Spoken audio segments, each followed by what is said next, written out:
Oh, booger. Last night, woke up in the middle of the night, and then head was just bam, bam, bam. Lots of things are going through it.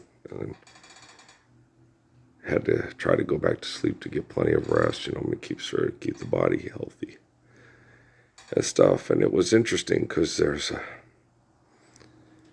the way, the way the connectivity of human beings works. We Judah Prissamurti, that one video I used to share from YouTube to Facebook all the time. Why don't you change? And because we're a global unity movement, right? And so when you get, you can't all be involved in lie, okay? And then expect one group to be known as just truthful. What's going on right now with billionaires and millionaires and, all liars, not a one understanding the perfection of the Lord's Prayer and sharing it with children. We're trying it. No, you're not. Okay. You either do or you don't. It's like Judah with the little kids at that Rishi Valley, do it. And so you can't, what they're involved in right now, obvious, is a linguistics genocide trap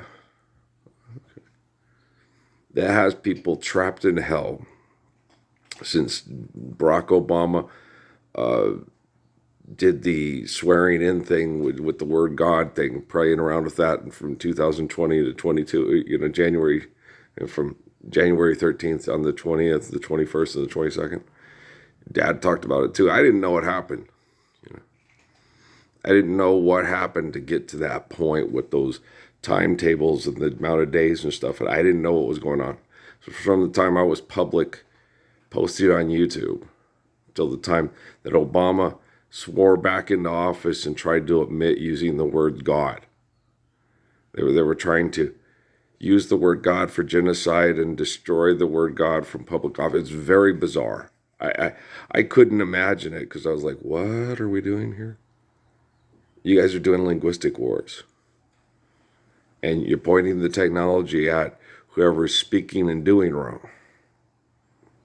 Well, that's not going to turn out good. Because you all are.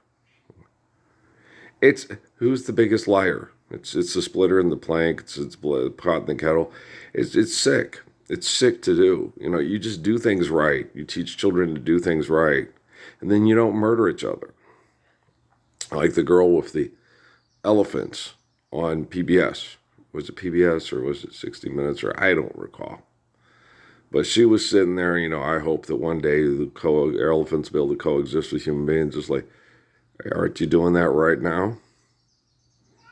Girl, once we're living the Lord's Prayer, it's pretty much going to be a similar thing, doing that stuff with elephants. But instead of you running around having these, oh, here's an elephant doing this and playing superhero with it, it would be like you have a group thing saying, here, she goes, the elephant's just as scared of that guy. Elephant wasn't scared of that guy until you taught it to put the chili in the poop for a deterrent. Okay. The elephant smelled you and was afraid of you. Okay. Because you're the one who comes along and deters him from other places.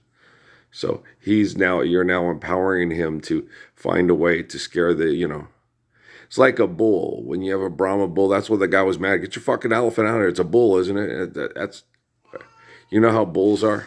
Okay. You ever been on a ranch or a farm with a bull?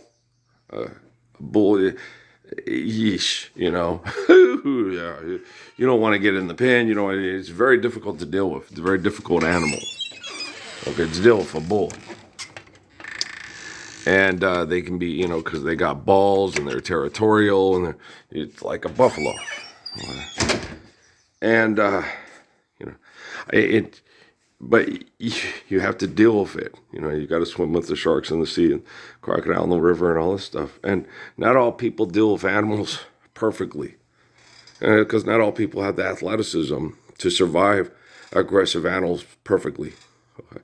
If something goes wrong, like Jim on fucking Marlon Perkins on Mutual of Omaha. I was like, Jim, tell him he's fucking crazy. But Jim was macho and wanted to look cool and hip. Ooh, sexy. And then have lots of sex with him. It's like, he's going to be dead by the time he's 55 years old because he's going to destroy his body. But okay. But he'll have lots of wonderful sex before he does. Fuckers are nuts. They're fucking nuts. They're all like that. And so you have to deal with those kind of aggressive extremist people. And you have to try to get them to curtail their behaviors. They put me through all this. They put me through the excesses of priests. They put me monks. They put me through the excesses of athletes. They put me through the excesses of drug dealers, drug addicts and alcoholics. They put me through all the excesses. Okay, and I'm not an excessive compulsive person. And then I was married to people that were manipulated by excessive compulsive behaviors in there, and then I had to survive that too. So they basically, Steffi didn't lie to me. Steffi manipulated me to get married. And Amy just flat out lied. Okay. And that's a bad thing because Natalie knows Amy's a liar and I don't lie. Okay. And Noah should know that. Okay. Because he was old enough. Patrick knows that his mother isn't forthcoming and telling the truth about what happened in our relationships and, has her own version, her own O.J. Simpson version. And, but I'm not Ronald Goldman or Nicole Brown Simpson. I'm the type of person, he's a really sweet guy. You just don't want to try to fuck with him and get rid of him. Because he will live and you will live, and then everybody will know, hey, you tried to kill him and he didn't try to kill you. And the military has all the evidence because the Pentagon's been monitoring me my whole life. And so when it's fundamentally wrong to be a certain way, and you're living lie, then you accept mortgages, money, kickbacks, corrupt forms of perception of law. You have Zant Law Firm, you have Vine Underwood, you have Glasheen, Vyas, and Enderman. They'll get you the justice you deserve. You need the Lord's Prayer. You don't need their kill money. That's fucking El Paso. This is Las Cruces. These are two of the worst murdering, killing fields in the history of the world. And I'm cleaning it up from the inside out. And you guys are acting like I'm not happening. What a bunch of fucking aggressive, selfish, murdering cowards. You're making your daughters that want to be nurses because they feel they have to look really bad, and they're really cute. You dirty bastards. Okay, I got to get back to work on my chores and let this load for about 2 hours because you suck. All right, peace out.